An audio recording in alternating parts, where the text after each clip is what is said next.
Good morning mga tropa. So ngayong umaga, samahan niyo ako mga tropa. May ipapakita ako sa inyong laruan. So kararating lang nito, pero hindi ko na binidyoan yung pag-unbox ng buong box. Pero may papakita ako sa inyong dalawang laruan na sa tingin ko may pagmamalaki ko. Kasi ito yung mga pinakamahal na nabili ko so far. So hindi talaga ako mahilig bumili ng mga bagong laruan. Kasi unang-una mahal. Pangalawa, mas gusto ko pa rin yung vintage. Kahit na gamit na, kahit na sira-sira na, kahit na marami ng gasgas, mas gusto ko yun.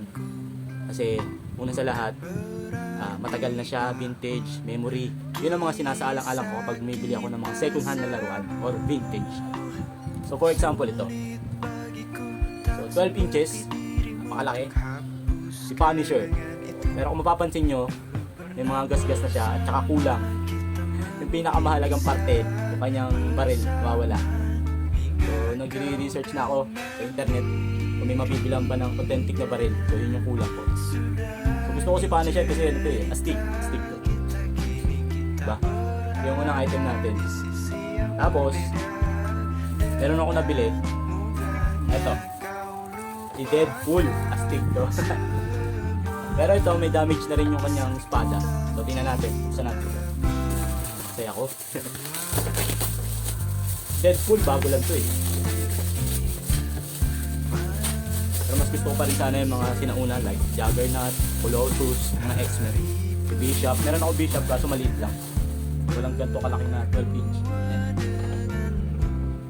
So, saya natin. Kita nyo naman yung box. Marami ng gas-gas. So, ibig sabihin, hindi na to bago. Pero kahit na, okay pa rin to. Saya natin.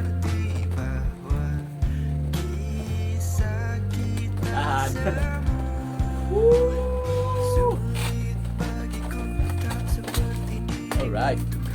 Kailangan ayusin ko lang ha. Nagagdag yung mga ano niya. Parang hinagis-hagis to ah. Yun ang problema minsan, di ba? Hindi ko naman nilalahat. Mga pag walang nakalagay na ano, na handle with care sa box. So isipin nung nag-deliver, okay lang yan. Ito na siya mga tropa. Taran! Uy! Kaso wala yung baril. So ito yun siya. Tapos ito si Punisher. Ay! Laki ni Punisher. Ano bang scale nito? Mamaya tingnan ko nga. O, diba? So ito, hindi to articulated. So nakatayo lang talaga to. For display. So ito na yung mga bagong labas na laruan.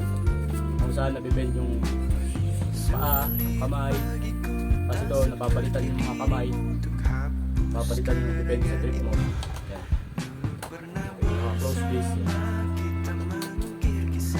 Tapos, yung mga armas. Mawala yung isang mga baril. Espada.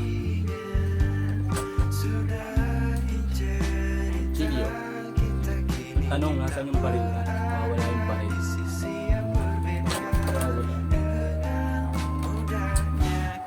Tatanong ko sa pinagbilang ko. Yung walang binuksan, matagal na dumating. Sayang naman kung walang baril kasi dito yung nakasuksok. So, ilang mga tropa. Deadpool. Hindi pa si Tonton. Ganda. Display agad to.